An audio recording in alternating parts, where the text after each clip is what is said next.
Hello friend, welcome to my blog. तर आजची recipe आजचं काहीतरी गोड बनवायला घेतलं आहे मी, जे दिवाळीसाठी. म्हणजे करंजी कशी बनवायची. तर मी इथे कढाई ठेवलेली होती. मी कढईत रवा हा भाजून घेतलेला आहे मी, तेल टाकून. आणि हा इथे रवा मी भाजून घेतलेला आहे. हे बघा, बघू शकता मी इतका रवा इथं भाजून घेतलेला आहे.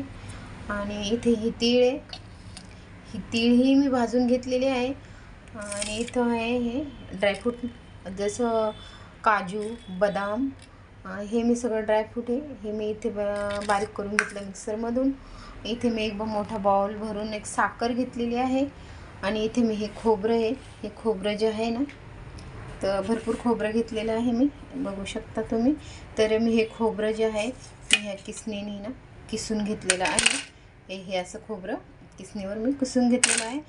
तर आता मी मस्त करंज्या बनवायला घेते. ओके. तर हे बघा फ्रेंड्स, यात हे ना हे जो ड्रायफ्रूट आहे, काजू, बदाम, हे याचा किस्से बारीक केला मी मिक्सरमध्ये, तो पण मी यात टाकते. आणि यात मी टाकते तीळ. तर इथे मी किसमिस आहे, मनुके. तर हे बघू शकता तुम्ही, मस्त फ्रेश मनुके हे.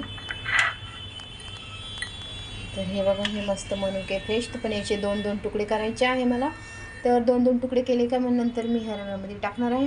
आणि इथे मी साखर अखंड घेतलेली आहे. तर मला ती अखंड साखर आहे, ती मिक्सरमध्ये पिठी साखर बनवायची. पिठी साखरही भेटते दुकानात, पण मला नाही आवडत, तर मी मिक्सरमध्येच वाटून पिठी साखर बनवून टाकते. तर हे बघा फ्रेंड्स, मी पिठी साखर ही पण मी मिक्सरमध्ये बारीक, अखंड साखर तिला मी मिक्सरमध्ये बारीक केलं. आणि थोडीशी जाडसर गरेदार आहे. एकदम पिठी साखर घेतली ना, ती खूप चिकटते. आणि हा मसाला जो आहे ना, तर ते पिठी साखर टाकल्यामुळे हे जे आपलं सगळं आपण टाकतो करंज्यामध्ये, तर ते चिकटतं असं म्हणजे करंजी तळल्यानंतर थोडी शिळी झाली ना करंजी दुसऱ्या दिवशी, तर खायला गेलो तर ते मसाला जो आहे असा चिमटतो आतमधला, जे आपण टाकतो हे याला. तर त्याच्यामुळे, तर हे बघा, मी त्याच्यामुळे मी थोडीशी साखर ही जी भगराच केलेली आहे, तर मी ही साखर ह्या रव्यामध्ये मी टाकून दिलेली आहे. बघू शकता तुम्ही ह्या प्रकारे. तर हे बघा फ्रेंड्स, तर मी याच्यामध्ये आता टाकते खोबरं. आणि हे टाकल्यानंतर मला हे जे, तर हे बघा फ्रेंड्स, तर आपण असं अशा प्रकारे, हे याला बोलतात बाखर. करंजी बनवण्यासाठी बाखर बोलतो आम्ही याला. तर यात मला टाकायचे आता हे मनुके, जे किसमिस. तर मी हे टाकल्यानंतर मला याला मिक्स करायचं आहे. तर माझ्याकडं हे बघा, हे मिक्स करण्यासाठी आहे. तर मी याच्याने चांगल्या प्रकारे मिक्स होते. तर मी याला मिक्स करून घेते मस्त. तर हे बघा फ्रेंड्स, तर आपलं हे बाखर हे रेडी झालेलं आहे आपल्याला करंज्यामध्ये भरायला. तर कसं करंज्या बनवायच्या आणि कसं भरायचं त्याच्यामध्ये, ते मी तुम्हाला करंज्या बनवताना दाखवते.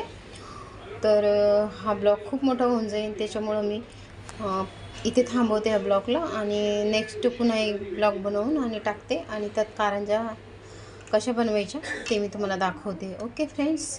आणि हो, माझ्या चॅनलला सबस्क्राईब नक्कीच करा आणि घंटीचं बटनही दाबा आणि मला सपोर्ट करा.